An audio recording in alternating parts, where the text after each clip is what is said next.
hemos querido hacer ciclo científico en un contexto. Ya le hemos titulado a este ciclo Cambio climático en el pasado, presente y futuro del norte de Chile. Y hoy día vamos a presentar a la arqueóloga Carola Flores, que pertenece al núcleo Milenio Upwell y al CEASA. ¿Ya? Ella nos va a presentar la charla Miles de años junto al mar, arqueología de las sociedades costeras de la costa norte de Chile. Pero antes de dejarlos con Carola, yo les quiero explicar el contexto de nuestro ciclo de cafés científicos en este primer semestre. ¿Ya? El CEASA recientemente se acaba de adjudicar un proyecto que hemos titulado Planificación de la Acción Climática, o por sus siglas en inglés CLAP.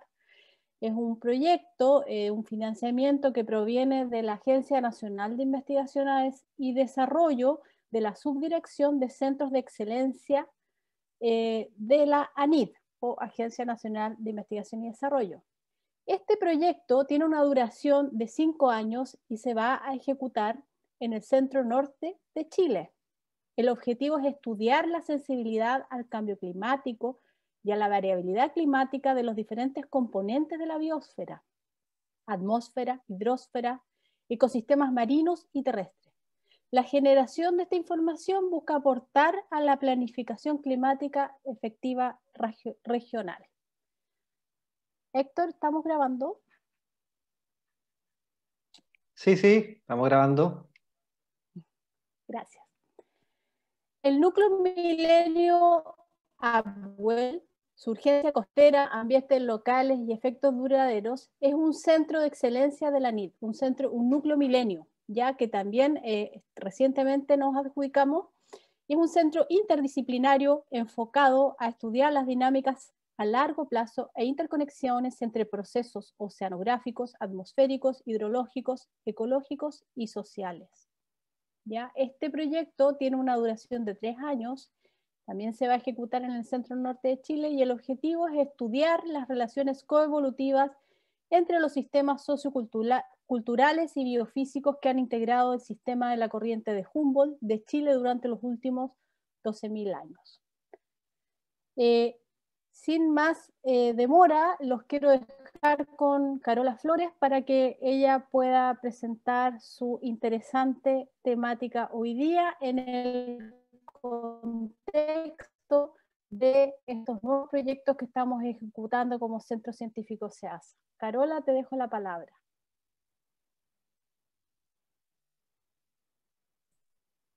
Gracias, Claudia. Voy a dar mi presentación. Ya.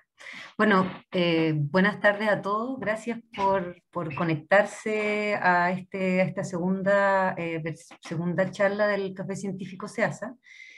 Bueno, mi turno va a ser hablar de la parte social de este sistema de Humboldt de la costa norte de Chile, específicamente queriendo como un poco revisar de forma general y lúdica la evidencia arqueológica que nos muestra cuán antiguas son, cuán antigua es la relación de los grupos humanos con el mar y con la costa. Entonces, quiero... Es que me tapa, disculpen un segundito, es que me tapa un poco la barra de Zoom, entonces no logro ver lo que está arriba. Ya, bueno, pero me acuerdo más o menos lo que dice. Entonces, la primera pregunta es un poco, ¿dónde, hace cuánto tiempo que nosotros estamos junto al mar interactuando con el mar? Entonces, acá en este mapa que está acá a la derecha, aparece África, aparece el Mediterráneo, y todos los puntitos negros son sitios arqueológicos con evidencia de adaptación costera, que principalmente son sitios que tienen restos de conchas, de moluscos que fueron consumidas o que fueron utilizadas por los seres humanos en el pasado, restos de huesos de mamíferos marinos, de peces, de aves. Y estos sitios arqueológicos muestran que con una antigüedad de por lo menos 170.000 años, y 170.000 o 150.000 años, tanto en África, en el sur de África, como en Europa, los grupos humanos que estaban habitando esos lugares estaban en un proceso de conocimiento de estos ecosistemas, del conocimiento de estos recursos, de cómo fluctúan, de cómo son, y este proceso es bien interesante porque los estudios de mis colegas en Europa y en África han estado tratando de revisar cómo ha sido la relación entre los procesos de evolución humana y los procesos de adaptación costera. Y dentro de los elementos, de la relevancia que tiene esta interacción con la costa y el uso de estos recursos, es la contribución nutricional al desarrollo neurológico, también a la fertilidad, perdón, de los grupos, y la relación entre el contacto y la adaptación costera con un aumento poblacional, aumento de la cantidad de gente que está viviendo en estos lugares, y también los procesos adaptativos flexibles que requiere este proceso de conocer estos ecosistemas costeros. Y luego, apuntando más al uso de estos recursos, no solamente como alimentos, sino que también como herramientas. Hay, por ejemplo, un trabajo de un sitio arqueológico neandertal en Italia, que tiene una antigüedad de por lo menos 9.000 años, y es bien interesante porque tiene evidencia de uso de conchas de moluscos como herramientas, como las que ven ustedes acá, que son restos de conchas de almeja, que si ustedes se fijan bien en los bordes de las conchas tienen como unos sacados que fueron realizados a propósito para poder darle filo a estas conchas y utilizarlas como raspadores o cuchillos en el procesamiento de los recursos que la gente utilizaba. Y eso se asocia a esta evidencia antigua en Sudáfrica y también en la costa del Mediterráneo, de este uso, de este conocimiento con estos ecosistemas costeros. Y la otra figura que está aquí abajo, que también es muy interesante, estas son fotografías de la zona del canal auditivo de cráneos de Neandertal, que si ustedes se fijan acá tienen un pequeño crecimiento óseo. Y eso se genera por una reacción a la exposición al agua fría. Entonces, estos cráneos de Neandertal tienen desarrollado ese hueso que habla de esta constante interacción con estas aguas frías, o quizás sumergiéndose para pescar, o sumergiéndose para recolectar moluscos u otros elementos. Entonces, esta información es o sea, la evidencia arqueológica muestra que desde hace mucho tiempo que tanto nuestro sistema biológico como nuestro sistema cognitivo, económico, se ha ido desarrollando en estos ecosistemas costeros y marinos. Entonces, ¿qué pasa si pensamos en América? ¿Hace cuánto tiempo que estamos interactuando nosotros los grupos humanos con el mar? Entonces, en esta figura que ustedes ven aquí, este mapa, muestra distintas rutas migratorias que a partir de los estudios arqueológicos se han ido proponiendo, y entonces tenemos primero las rutas de migración terrestres, que es un poco esta ilustración que está aquí al lado, que es la que más o menos a todos nos enseñaron en el colegio, que es por el estrecho de Bering, asociado a la posibilidad de cruzar por este puente de hielo, y que está relacionado también con la disponibilidad de recursos terrestres, y que en la llegada de estos seres humanos a América hay luego un proceso de adaptación terrestre y posteriormente un proceso de adaptación marina. Sin embargo, en los últimos 10, 15 años, o quizás un poco más, esta línea verde o verdosa que ustedes ven bajando por la costa primero fue una hipótesis de una ruta costera de poblamiento de América, y ahora ya no es una hipótesis, sino que es una información que está corroborada, como ustedes van a ver aquí en este otro mapa, con todos estos puntitos celestes que están desde Japón hasta Norteamérica y Sudamérica. Son sitios arqueológicos en su mayoría con evidencia de uso de recursos costeros y con una antigüedad previa al momento en el que se creía que era posible cruzar por el puente de Beringia. Entonces, lo que en principio era una hipótesis, ahora es una realidad científica, que también la realidad científica se va transformándose a partir de los nuevos hallazgos que vamos encontrando, pero hasta ahora el poblamiento costero de América tiene muchos sitios arqueológicos que lo avalan y que lo apoyan.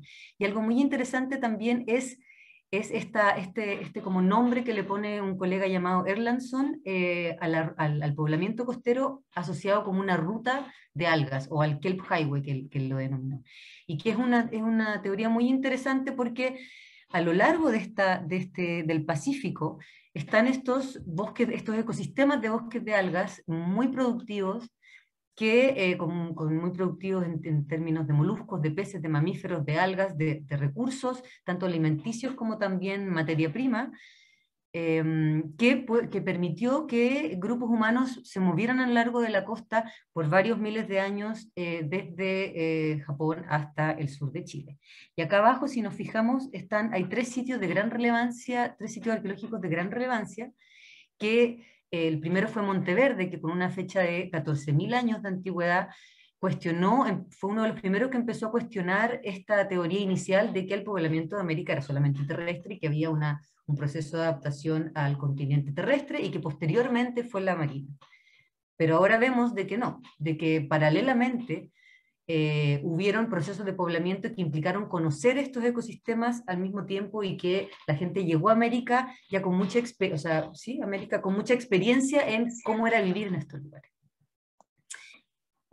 Como ejemplos, como vimos acá estos tres sitios que están abajo, les voy a mostrar muy cortito los sitios que están en la región de Coquimbo, que son relevantes en esta historia, en esta larga historia de relación de los seres humanos con el mar.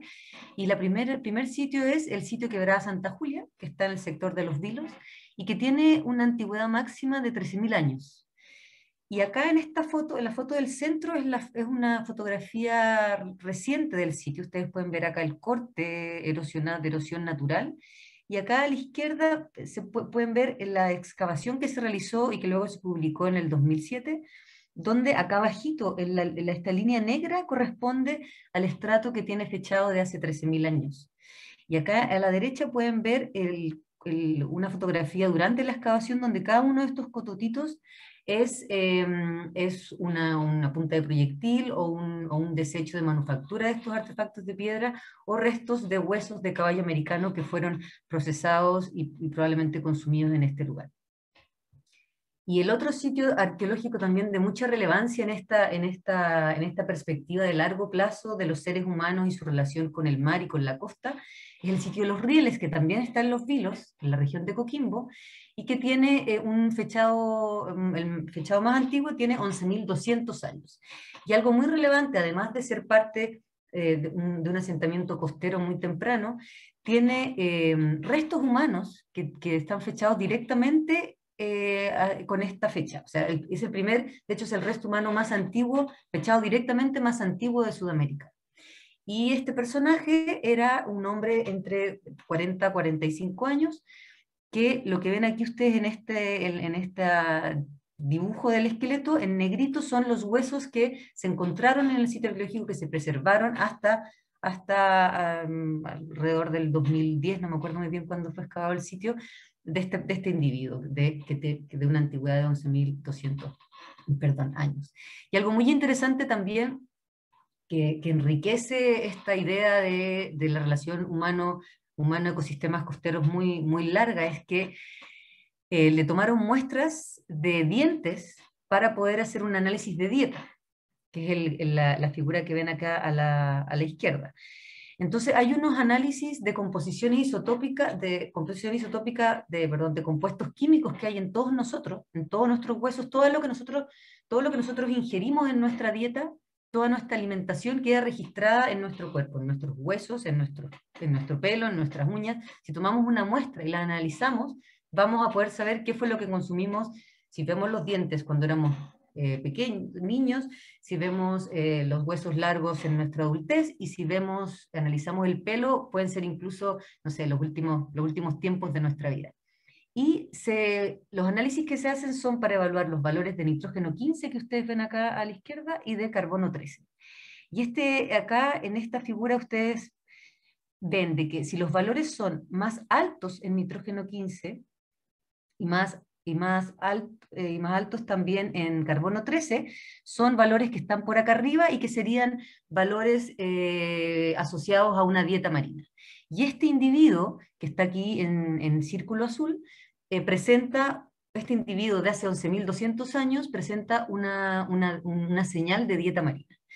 Entonces, de alguna forma muestra de que tenemos un solo individuo para ese momento, pero sin embargo demuestra de que esta persona, dentro de sus hábitos, dentro de su dieta, estaba el buscar, el recolectar, el obtener estos recursos marinos. Y asociado a este entierro estaba esta punta de proyectil, que es de un estilo definido para la cultura Huentelauquén, la cultura Huentelauquén son pequeños grupos de pescadores recolectores de orilla que habitaron la costa norte de Chile entre los 12.000 y los 9.000 años. Entonces, con información arqueológica regional de la región de Coquimbo, ha sido posible también fortalecer y hacer más robusta esta hipótesis de la ruta costera. Para mostrar otros ejemplos también de sitios de estos momentos iniciales de ocupación costera del territorio chileno, de la costa norte de Chile, están estos sitios de la zona de Antofagasta, de la costa de Taltal Antofagasta, que son alelos rocosos con depósitos de conchal en su interior. Ustedes aquí abajito en esta imagen pueden ver el montículo de concha que se encontró en el alero que está a la mano arriba, mano derecha. Y si ustedes se fijan con atención, se ven las conchas de lapas. Era un montículo de conchas de lapas fechado entre alrededor de 10.000 años. Y todos estos aleros que están acá tienen una antigüedad entre 10.300 y 12.300 años antes del presente. Y la presencia de esta punta que ustedes ven acá, o puntas de proyectil con este estilo, también lo asocian a esta cultura Huentelauquén, de los grupos costeros iniciales, que ya recolectaban y pescaban en la orilla. Entonces, un poco la ruta tenemos esta evidencia muy antigua de grupos humanos habitando la costa pacífica de América y la costa de Chile. Y un poco la ruta costera es un poco así, como lo vemos en estas imágenes, a pesar de que en los últimos 12.000 años han habido cambios en los niveles de aridez, mayor o menor humedad, mayor o menor, un poco más o menos vegetación. Han habido momentos, por ejemplo, hace 7.500 años más seco que el presente, pero sin embargo estas fluctuaciones de temperatura y de humedad no han modificado profundamente la costa norte de Chile a lo largo del cual esta gente de la que estamos hablando habitó, a excepción de un punto súper relevante que es el nivel del mar. En el momento 12.000, 11.000 años el nivel del mar estaba mucho más lejos que el actual, por lo tanto había en algunas partes incluso así casi 1 kilómetro de costa. En ese momento había más o menos 1 kilómetro de costa que en ese momento estaba disponible, pero que actualmente está bajo el agua. Por lo tanto, claramente hay muchos más sitios arqueológicos de esta época, hay mucha información de esta época asociada a estos primeros momentos de adaptación o de conocimiento de la costa chilena a la cual no tenemos acceso porque están bajo el mar. Sin embargo, por lo que vemos actualmente, como digo, no era tan distinto a lo que probablemente la gente experimentó cuando empezó a recorrer la costa hacia el sur. Y estas condiciones son condiciones hiperáridas, como la costa del desierto de Atacama, o semiáridas, como la zona de la tercera región y la cuarta región. Y tenemos también, por ejemplo, a nivel de vegetación, sistemas de lomas, que son esta vegetación muy, muy acotada y muy de arbustos y de flores que se nutren con la humedad de la Camanchaca, por ejemplo. También hay humedales costeros, y hay este contexto muy árido, pero donde el ecosistema terrestre quizás es muy frágil y limitado, pero el ecosistema marino es muy rico y es muy productivo, y fue de alguna forma la base de la subsistencia de los grupos que han habitado la costa en el pasado. Entonces, por ejemplo, los islotes que están cercanos a la costa son lugares de anidamiento de aves y lugares de aparición de mamíferos marinos. Entonces son lugares de mucho atractivo, y los sitios arqueológicos cerca estos islotes son bastante abundantes y grandes. Bueno, y el intermareal a lo largo de toda la costa, llueva o no llueva, hayan quebradas o no hayan quebradas, es un lugar de mucha producción y un lugar de obtención de materia prima y de recursos alimenticios bastante estable y abundante. Entonces, dentro de este contexto es que la pesca, por ejemplo, fue una estrategia de subsistencia muy importante a lo largo de estos 12.000 años en que los grupos humanos han estado habitando la costa pacífica. Y un ejemplo de esta estrategia y de la relevancia de esta estrategia son los anzuelos arqueológicos de concha que se encuentran a lo largo de toda la costa pacífica. Desde Estados Unidos, en California, México, California, Ecuador, Perú y Chile, que tienen antigüedades que van de los 11.000 a los 2.500 años. Hay lugares que son más antiguos, por ejemplo, el anzuelo más antiguo está en Baja California, que tiene alrededor de 11.000 años, y y la aparición más tardía de esta tecnología es en la zona de California, Estados Unidos, que aparece más o menos hace 2.500 años. Y las especies de moluscos que utilizan son diversas a partir de la disponibilidad de recursos que tienen. Por ejemplo, en California, Estados Unidos, fueron hechas en concha de choro y de abalón, en Baja California de abalón y de ostras, en Ecuador de ostras, conchas también de Spondylus, y en Chile y en Perú en conchas de choro zapato. Entonces, dentro de esta gran historia del continente americano y de Chile, esta larga historia de conocimiento, relación y exploración de los ecosistemas costeros por parte de los grupos humanos que hemos estado habitando hasta ahora este lugar. La evidencia arqueológica en la costa norte de Chile nos permite ver que esta relación humano-mar es muy larga, tiene por lo menos 12.000 años, pero ha ido también transformándose a través del tiempo. Entonces, por ejemplo, los sitios más tempranos, que además son sitios arqueológicos diferentes, que por ejemplo la mayoría, los más antiguos son aleros rocosos, después alrededor de los 7.500 años son grandes conchales, grandes acumulaciones de concha. Esto me estoy enfocando más que nada en un ejemplo en la zona de Taltal, al sur de Antofagasta.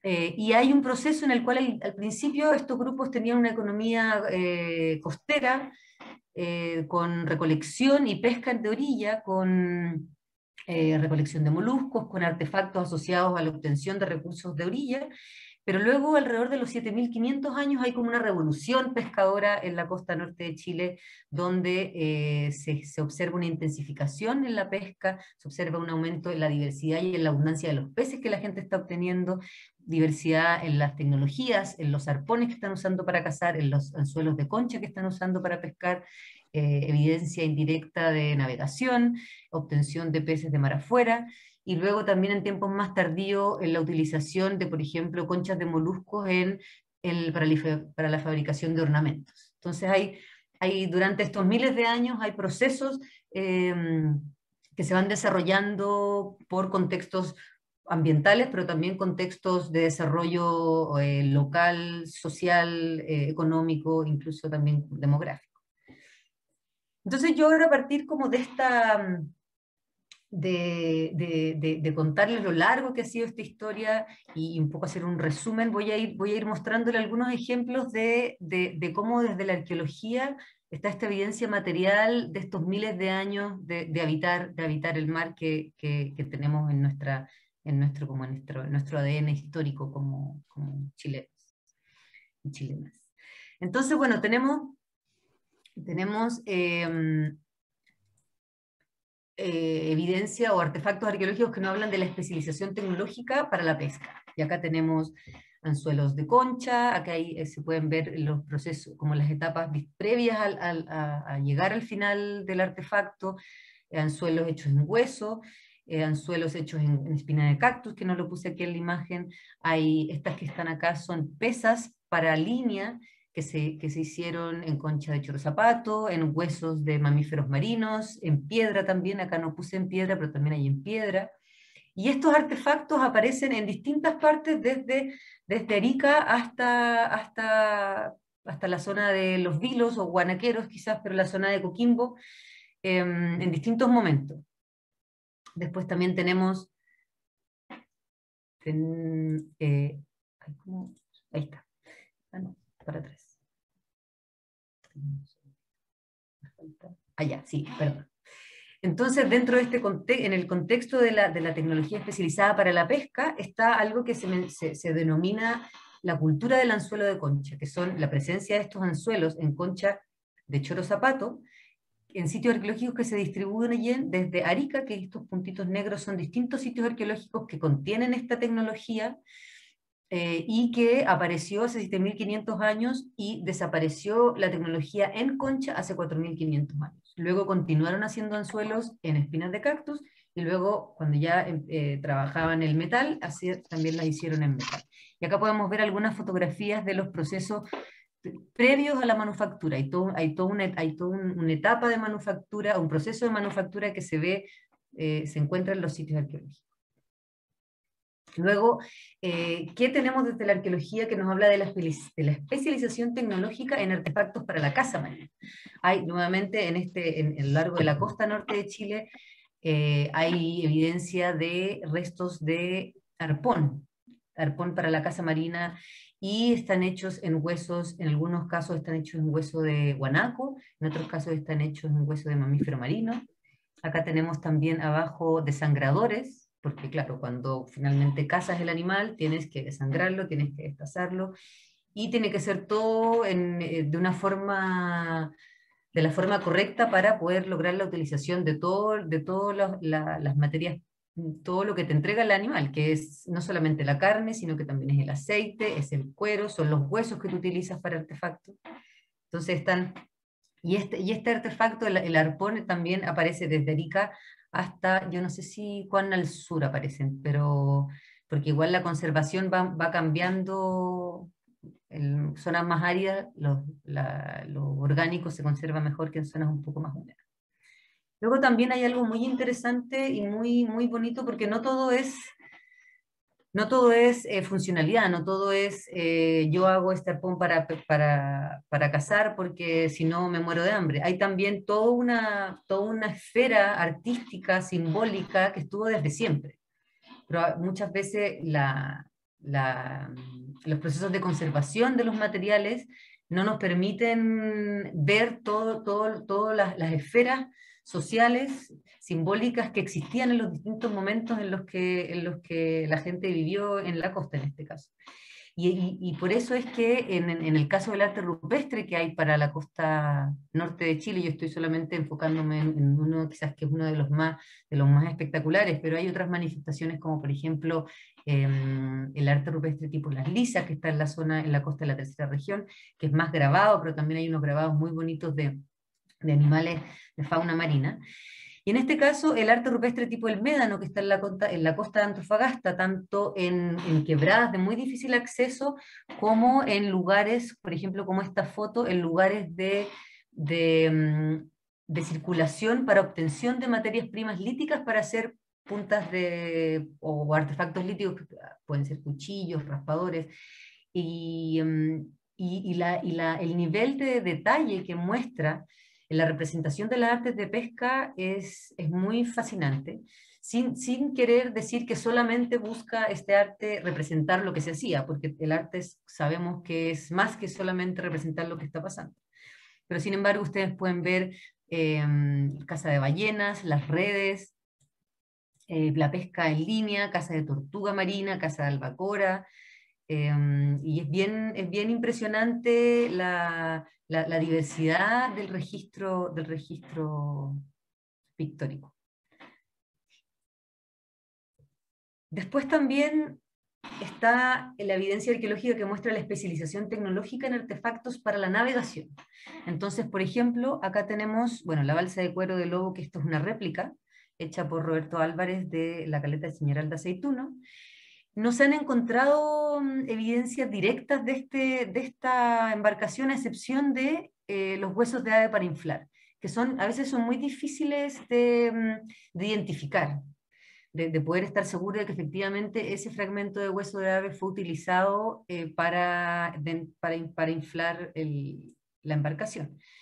pero hay algunos trabajos que han establecido un criterio de identificación de estos artefactos.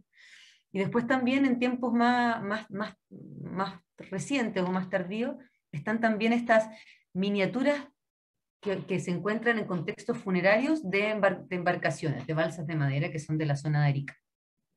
Y de nuevo, como son representaciones, nosotros pensaríamos de que efectivamente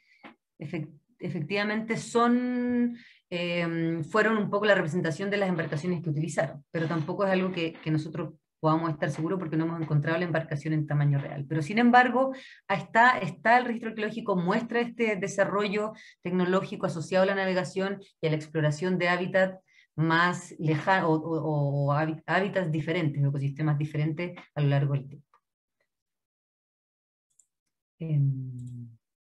Después también están, bueno, los registros históricos de pescadores de la costa norte de Chile, alias changos, y hay entonces registros de distintos momentos en el tiempo, desde 1700 hasta 1900, registros fotográficos o ilustraciones de navegantes o pescadores changos sobre balsas de cuero de lobo, desde Cobija en el norte hasta Valparaíso, lo cual también muestra la gran amplitud de movimiento de estos grupos costeros en tiempos pasados.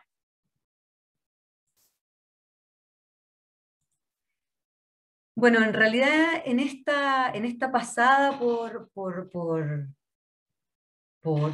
imágenes que nacen de la arqueología y de los estudios arqueológicos desde hace muchos años, que muestran la diversidad de este vivir junto al mar, la antigüedad de este vivir junto al mar, la transformación de esta experiencia, y de alguna forma eso era un poco lo que yo los quería invitar a experimentar, y ver de cuán larga es esta historia, cuán larga es la historia de las sociedades costeras en el norte de Chile, y cómo la arqueología permite develar esa historia, de a poquito, aunque sean algunos fragmentos, y tengamos un panorama incompleto de qué es lo que pasó.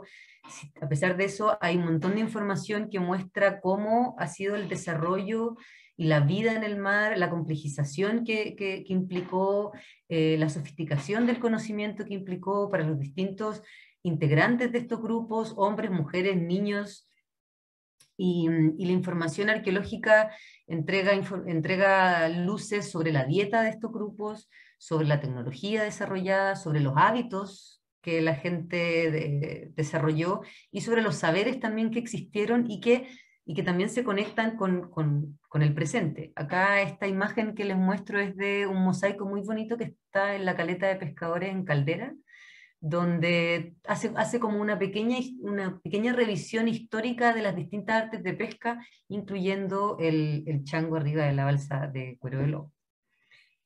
Y bueno, eso en realidad es lo que yo quería compartir con ustedes, y eso, muchas gracias por su atención. Acá esta figurita de pescado está hecha en concha de choro zapato y es una ofrenda funeraria encontrada en un sitio arqueológico en Talca.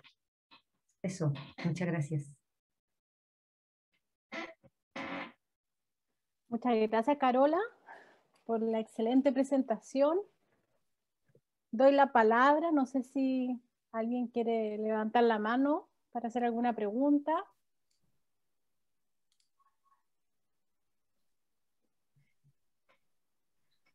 Hay dos manos levantadas. Alejandro Pérez, le doy la palabra. Oye, Carola, súper entretenido, súper interesante la investigación, felicitaciones, bonitos los dibujos, increíble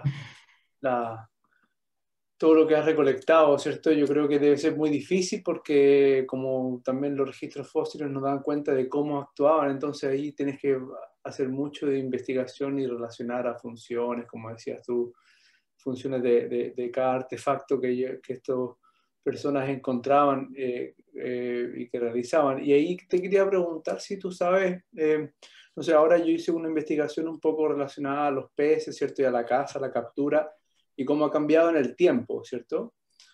Tú referías harto al uso de anzuelos y de arpones.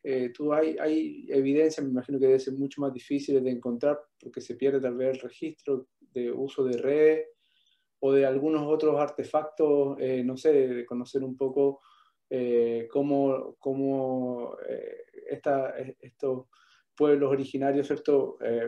Comprendían un poco la biología o la ecología de las especies, ¿cierto? Que capturaban. Me imagino que esa relación, ¿cierto?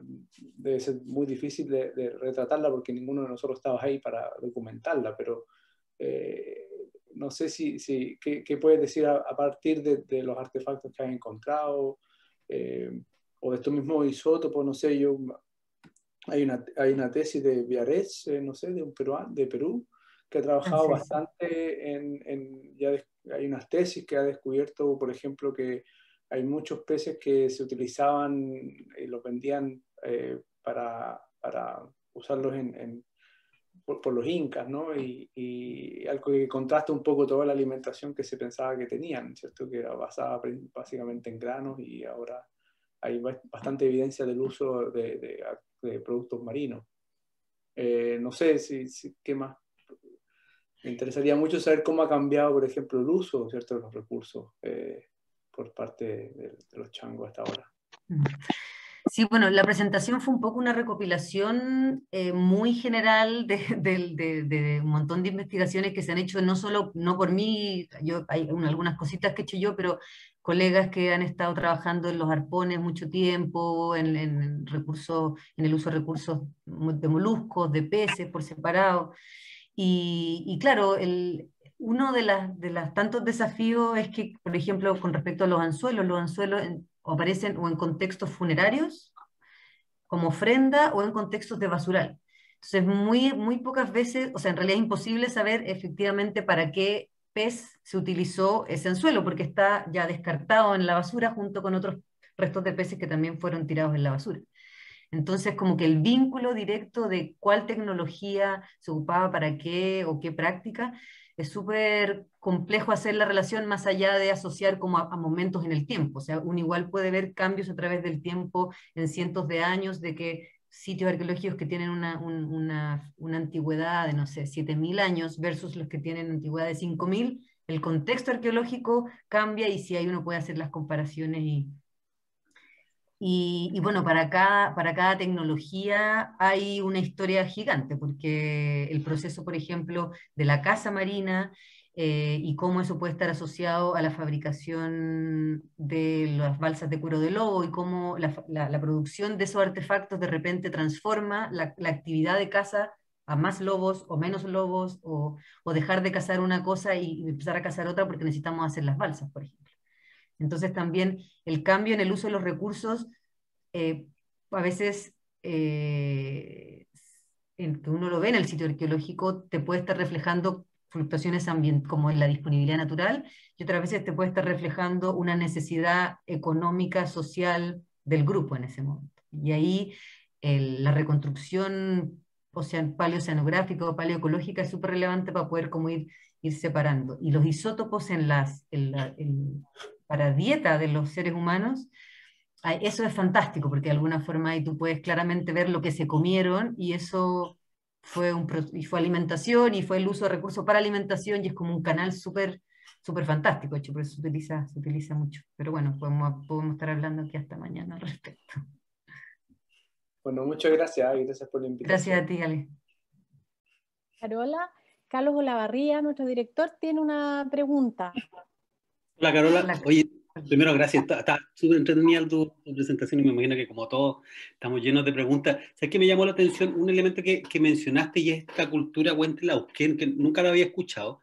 Y así como que lo primero que me salió, y que quizás a varias personas también les salió, fue, chuta, pero no están relacionados con los changos, son lo mismo, uno fue antes que el otro. A lo mejor si nos pudieras contar un poco más sobre eso.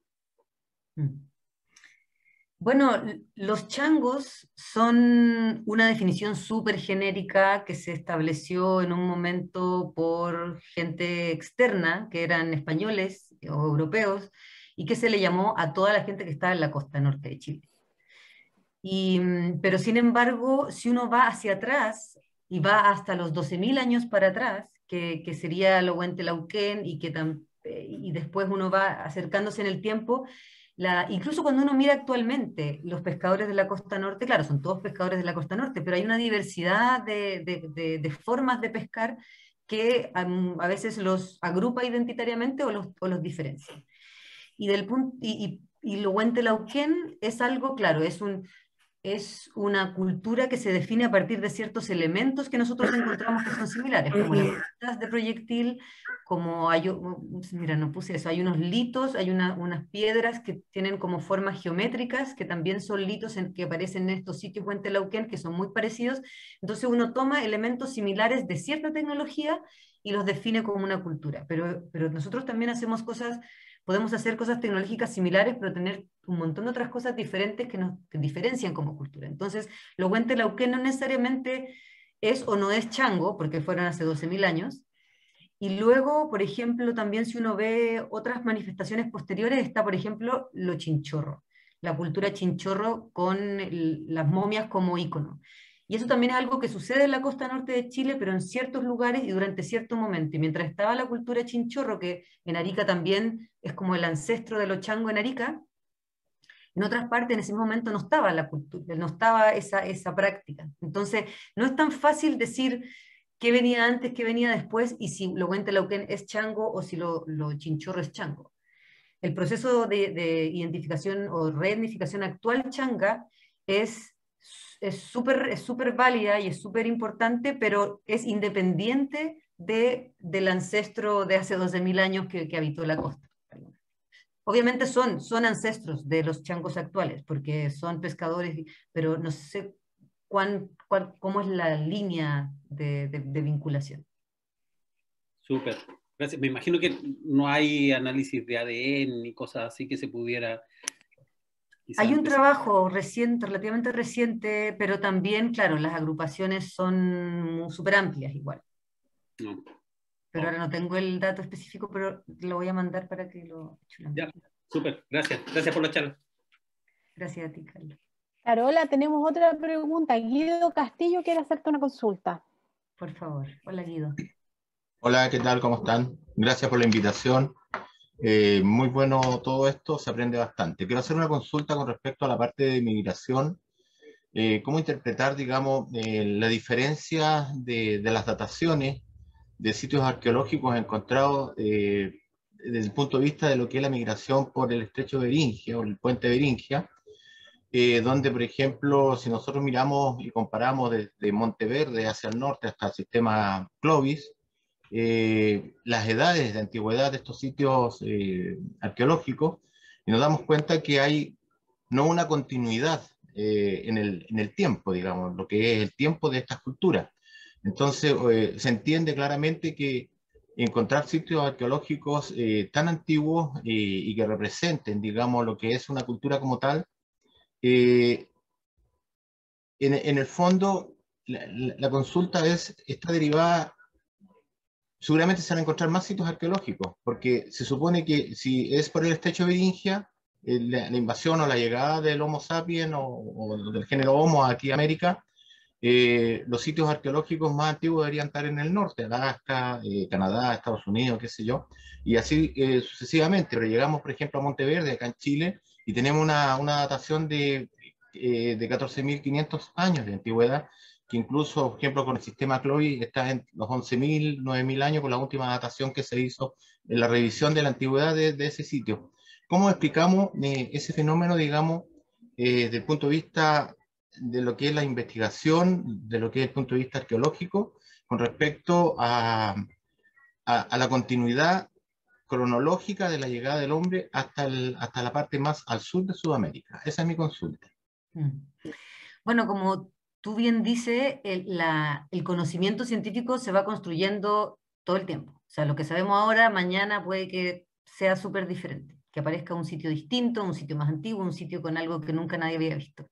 Entonces, claro, en la construcción de cómo fue poblado América, se basaba en los datos que existían principalmente en Norteamérica y con una cronología que, claro, había lo más antiguo era Clovis, que estaba súper arriba, estaba en Texas, o sea, estaba al norte del continente, y ahí era lo más antiguo, y luego entonces se construye hacia atrás, también con información paleoclimática del estrecho de Bering, y se arma una historia que funcionó durante mucho tiempo con los datos que habían, pero luego el desarrollo de la investigación en Sudamérica en específico empezó, como tú dices, a encontrar sitios arqueológicos mucho más antiguos que no coincidían con la teoría de que hace 12.000 años pasaron por el estrecho de Bering y bajaron. Y costó mucho tiempo, de hecho tuvo que ser un arqueólogo norteamericano que excavó Monteverde, y incluso él ahí tuvo muchos años de alguna forma respondiendo a las críticas y a las preguntas de los Clovis, que no aceptaban de que este sitio fuera más antiguo, y por lo tanto, si era más antiguo, ¿de dónde venía si no venía del estrecho de Bering? Y bueno, y fue un proceso muy interesante también como de obligar a estos teóricos iniciales de desconstruir su cabeza y pensar en otras posibilidades. Y por lo tanto fue que empezó, y no solamente por la antigüedad, sino que también por el uso de recursos costeros que había en Monteverde. Bueno, se dijo, bueno, si no es por el estrecho de Bering, tiene que haber sido por otro lado, y puede ser la costa. Y eso se planteó como una hipótesis inicial. Y luego empezaron a aparecer sitios arqueológicos costeros mucho más antiguos que el momento en el que supuestamente se cruzó Bering, y con tecnología asociado a la explotación marina y costera no inicial, no era como que llegué y lo inventé recién, sino que se veía que venía una tradición marina fuerte. Entonces, como tú dices, actualmente no hay una sola ruta de migración, y no hay un orden tampoco cronológico, porque que Monteverde tenga 14.500 años no significa que sea el más antiguo tampoco, pueden aparecer más antiguos. Y ahí también va a haber que repensar las rutas de migración. Lo último, por favor. Pero, por ejemplo, queda claro eso, porque la medida, claro, como dice usted, en la medida que se vayan descubriendo, digamos, sitios arqueológicos más antiguos desde el norte hacia el sur, seguramente se le va a dar un patrón mucho más ordenado a la cronología digamos, de lo que es la invasión hacia América. Bueno, no de la invasión, sino que la llegada de los seres humanos. Pero tengo entendido que hace poco, no mucho, se descubrió un sitio mucho más antiguo en México, que a lo mejor ya sería muy bueno, creo que está datado en 35.000 años. Está en estudio todavía. No sé si esa información es así porque no he podido conseguir el paper ni nada, pero no sé si nos puede contar algo de eso, y con eso termino yo mi pregunta. Sí, Gracias. no me acuerdo muy bien de ese sitio de México, pero sí hay en la zona como del Mar Caribe, que de hecho en el mapa salía uno, hay sitios, bueno, y en Brasil también, bastante más antiguos, pero así como el descubrimiento de Monteverde tuvo que pasar muchas evaluaciones y muchas críticas, estos sitios de 30.000 años también tienen que redefinir su cronología, tienen que pasar muchos testeos científicos para que se acepte, que a veces tiene que ver como con una ceguera como teórica, y otras veces efectivamente es como un protocolo que hay que seguir para luego para que la comunidad científica acepte estas nuevas evidencias de, por ejemplo, 30.000 años de antigüedad. Entonces, no sé muy bien ese artículo en específico, pero sí hay sitios arqueológicos que están en este proceso como de revisar los datos para que sean nuevamente evaluados y aceptados como nueva evidencia. De ahí explicar, porque una cosa es aceptar que sí, ese sitio es así de antiguo, pero luego hay que de alguna forma buscar la explicación de cómo eso está ahí y cómo llegó, y ahí se pone más complejo y más entretenido, de hecho. Señorita Carola, disculpe lo último. Al principio usted habló de los neandertales, ¿verdad? En la pantalla figuraba 90.000 años y usted dijo 9.000. ¿Cuál de los dos datos es el correcto? No, 90.000, sí, 90.000.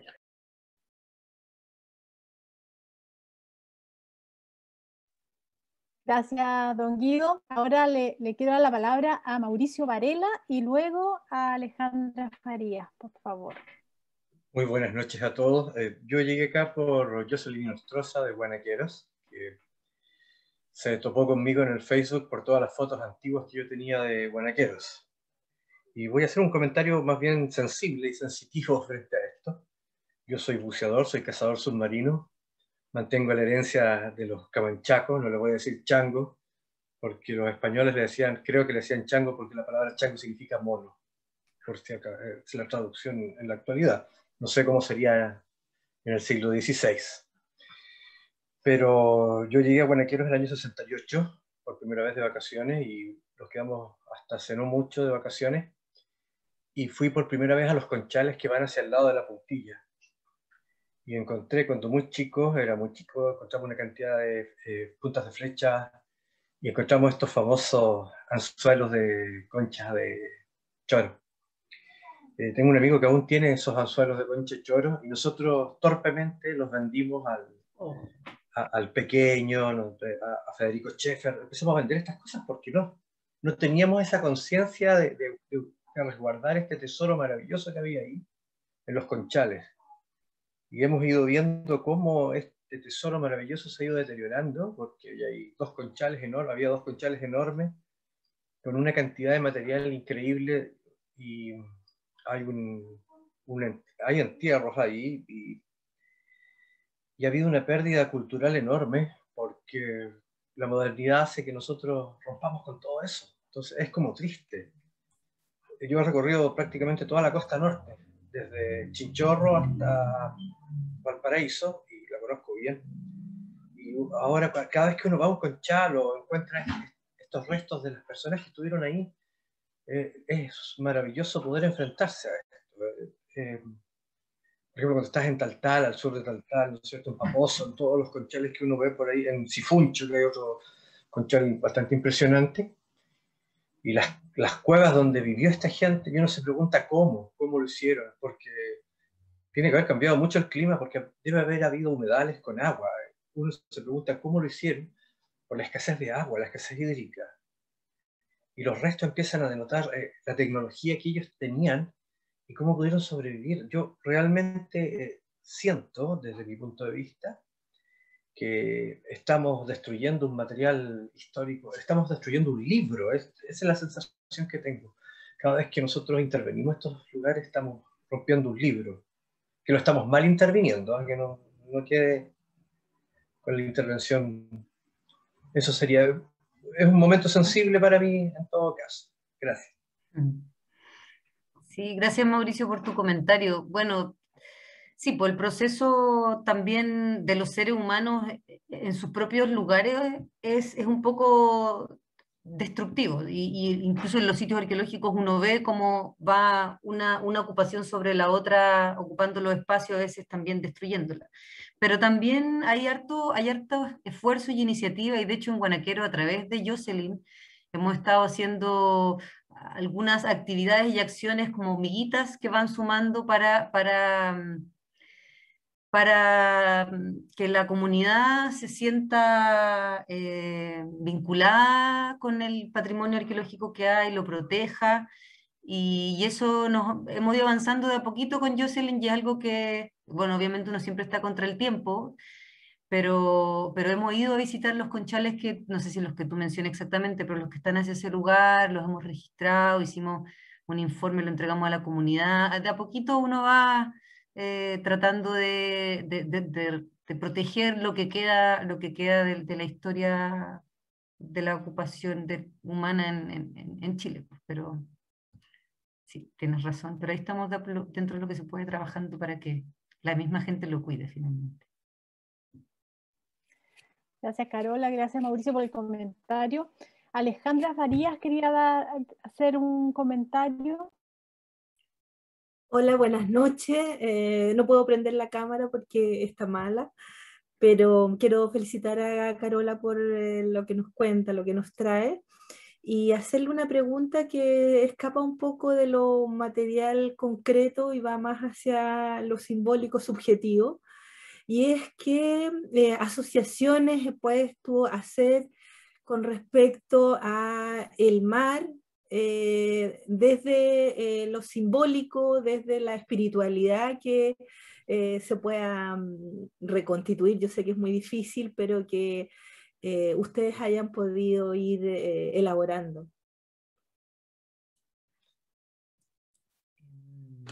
Mira, el registro arqueológico de los grupos costeros y los grupos pescadores es bastante fragmentado y bueno, y también por lo que comenta Mauricio, cada vez queda menos. Y también hay algo bien importante, que es que la vida de los pescadores pasa la mitad del tiempo, quizá más, en el mar. Y en el mar no queda ningún registro. Entonces, cuando nosotros como arqueólogos y arqueólogas estamos estudiando el pasado de la relación de nosotros como humanos con el mar, hay un montón de información que está guardada en los secretos del mar. Y hay otras, como contaba también con la línea de costa, está bajo el agua sumergida, quizás para mejor incluso, que está ahí guardado. Pero de todas maneras por ejemplo, cuando uno va actualmente a las caletas de pescadores y habla con la gente, con la comunidad que vive en esas caletas, el vínculo con el mar es muy fuerte, el vínculo identitario con el mar es muy fuerte. Cuando hay también trabajos etnográficos bien bonitos en otras partes del mundo, por ejemplo en la zona maorí, en la zona, bueno, incluso en Isla de Pascua, que es en Rapa Nui, perdón, que está aquí mismo en la territorialidad del país. Uno se da cuenta que el mar no es un lugar de uso y usufructo solamente, es parte de la vida de la gente. Y muchas veces también esa esfera de la existencia de los seres humanos no queda materializada en nada, son cantos, son bailes, son historias, y creo que por lo menos para la costa norte, o en realidad para la costa, el arte rupestre y la decoración que puede quedar en algunos materiales es algo que nos habla mucho de ese poder del mar. El arte rupestre, esas poquitas imágenes que les mostré, muestra lo importante que era para la gente describir esas experiencias marinas que pueden haber sido reales o deseadas también, porque el arte no es solamente realidad, sino que también es deseo. Hay, por ejemplo, mucho uso de pigmento rojo en los artefactos que uno encuentra, en los anzuelos, en las lienzas. Ese rojo puede ser interpretado de muchas formas, puede ser interpretado como la sangre de los animales, la sangre de los mismos seres humanos, pero en realidad el registro de los cazadores-recolectores es bien pequeño para describir ese ámbito tan importante. Hay registros en Chile muy bonitos, registros etnográficos para los grupos del sur de Chile, canoeros, los Cahuéscar, los Yamana, y bueno, y también hay gente, están también los pueblos todavía, afortunadamente. Y las descripciones mitológicas que hay de los grupos que existían en 1800, 1900, es impresionante, es alucinante. Y con esas referencias etnográficas, no de la costa norte de Chile necesariamente, uno trata como de pensar de que esos vínculos y esas construcciones imaginarias, simbólicas, identitarias estaban. Pero desde el punto de vista de la arqueología a veces se nos escapan un poquito de las manos. Gracias, Carola. Sabes que Guido quiere hacer otra pregunta. Adelante, si no hay otra pregunta, por favor. Disculpen que intervenga tanto. ¿Se puede interpretar que la línea, digamos, de distribución de los escondilos como parte, como intercambio cultural entre principalmente sectores costeros, dentro de lo que son los poblamientos humanos, y podrían indicar, digamos, tener como base, digamos, este intercambio con este tipo de moluscos, principalmente estos bivalvos, sea como algo para ver una secuencia en el avance hacia la zona sur de América? Lo digo porque los Spondylus, ya el género de estos bivalvos con púas, es netamente tropical, de aguas marinas tropicales, principalmente Ecuador, sur de Colombia, norte de Perú. En Chile no se encuentra el género Spondylus dentro de lo que son estos bivalvos, pero encontramos, por ejemplo, los bivalvos, como dijo usted, de estos Spondylus aquí en las zonas costeras, y cosa curiosa, en la segunda región, en San Pedro de Atacama, La Sana, se han encontrado en los cementerios, se han encontrado conchas de espondilus justamente que son de origen tropical, marino tropical. Entonces, esto podría indicar, digamos, digamos, establecer de alguna manera que el avance por la costa a través de la navegación posiblemente haya sido también una secuencia mucho más rápida en lo que es la expansión y conquista de América por estos primeros hombres que llegaron en la antigüedad, digamos, a lo que es el continente como tal, en base a este dato, en especial de una cosa tan que se puede encontrar en muchas culturas como son los espondilus en general.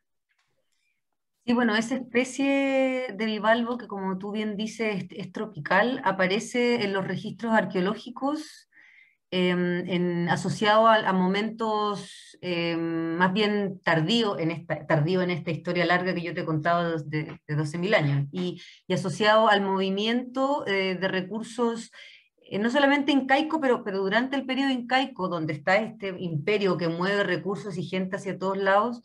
Este tipo de recursos, perdón, de especies más tropicales aparece presente en los sitios de la costa y del interior de Chile, como bien tú dices, y son elementos de mucho valor simbólico y social y político. Y a propósito de eso, me acordé de dos cosas que me vinculan un poco con la pregunta anterior, que las conchas en sí tienen un valor, tienen un simbolismo asociado al mar y asociado a la fertilidad en los grupos prehispánicos súper importante, que está súper bien registrado en la zona andina, también en la zona mesoamericana de México. O sea, las pirámides tienen estos grabados con unas escenas maravillosas con moluscos humanizados, antropomorfizados.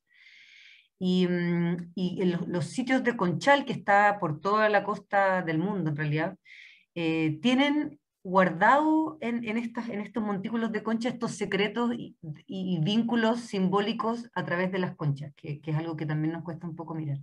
Pero desde el punto de vista, lo que me estás mencionando tú del Spondylus, de todas maneras hay un movimiento humano de estas conchas hacia la costa norte de Chile, pero es como en la zona norte solamente, Arica, quizás Antofagasta, pero es muy poquito, ya más al sur no se ve presente. Y se hacen en cuentas, aparecen en elementos de adorno importantes.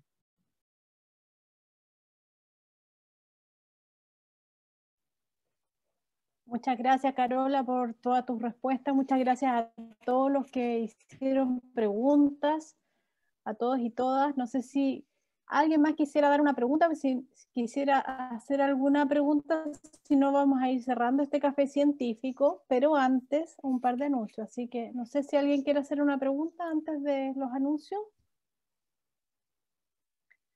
Bueno. Héctor, nuestro periodista de Upwell, les va a poner ahí un link para que rellenen una encuesta, porque nosotros queremos evaluar de qué manera, cómo estamos entregando los conocimientos a la comunidad local. Así que ahí Héctor me mandó solo a mí la encuesta, así que va a tener que copiarla de nuevo para que esté disponible para todos, para que ustedes antes de retirarse la puedan responder. Y antes de ir al siguiente anuncio, le quiero dar la palabra a Carolina, que veo que levantó la mano. Así que, Carolina. Sí, aquí estoy tratando de darme cámara. Hola, buenas tardes. Llegué un poco tarde porque no tenía buena señal, estoy en Illapel. Hola. Llegué un poco tarde al café. Soy profesora del liceo de Illapel, Politécnico. Quería preguntar con respecto... No sé si llegué tarde, pero lo que tú postulas en el fondo es que el poblamiento, a través de esta investigación, ¿no? De esta revisión de la actividad de los pueblos costeros, tú postulas en el fondo, o se postula que hay un poblamiento costero del territorio. ¿Eso es? Sí. Eso es, y que desde allí se fue introduciendo hacia los valles del interior, y que me hace mucho sentido, porque hace unos años, cuando yo llegué a trabajar acá, un alumno me regaló una punta de flecha descubierta en Mincha, ¿cierto? Y me dijo que habían descubierto esas puntas de flecha estaban adentro de unas conchas, estaban en un entierro, adentro de unas conchas, ¿cierto? Y ahí estaban estas puntitas de flecha. Claro, y cuando yo conocí Huentelauquén y vi el lugar, con los conchales ahí y las cuevas y todo eso, claro. Obviamente, ¿cierto? Entendiendo todo lo que uno sabe de Huentelauquén, de las piedras y el sitio y todo eso. Claro, me hace sentido entonces que el poblamiento tiene que haber sido un poblamiento costero anterior a la llegada de los molles, ¿cierto? Desde el mundo como amazónico, ¿cierto? Que se postula hoy día. Eso quería preguntar. ¿El poblamiento entonces del continente fue de Sudamérica, o por lo menos de este territorio chileno, es un poblamiento costero? Eso. Mira, las rutas de migración, las rutas de migración no son o una u otra. Lo que pasa es que en los inicios, como también lo hablábamos con Guido, se decía de que el poblamiento americano había sido solo terrestre y que luego estos grupos se habían acercado a la costa y habían desarrollado esta adaptación o sus vidas asociadas a la costa. Sin embargo, en la actualidad se ve de que no solamente fue una migración por el interior, sino que también hubo una migración costera. Y en esas rutas migratorias, no fue que la gente se fue por el interior para siempre hasta el final y la otra gente se fue por la costa para siempre hasta el final, sino que la gente se mueve mucho y costa interior todo el tiempo. Entonces, no es decir de que solamente fue costero y luego se fue al interior, o solo fue interior y luego fue costero, porque hay mucho movimiento.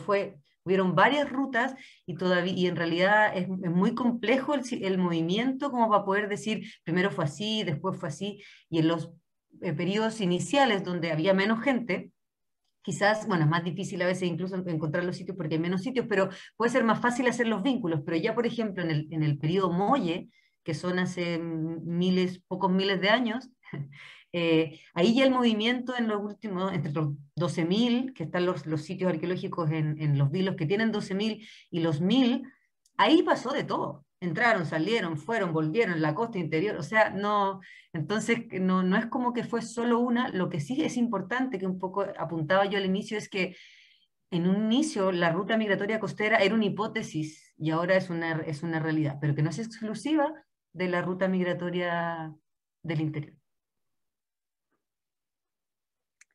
Gracias, Carola. Bueno, vamos a ir finalizando. Les dejé ahí la encuesta. Ahí, Carola, puedes ver el chat de lo que están comentando. Los quiero dejar invitados para los siguientes cafés científicos que hemos programado. El próximo será el día 12 de mayo. Se titula Antropoceno en Chile, sus huellas en el norte de Chile, por la doctora Eugenia Galló. Ella es la directora del núcleo científico Upwell. Así que los dejo invitados. Esta información también está disponible en nuestras redes sociales para que vean el calendario de las siguientes charlas.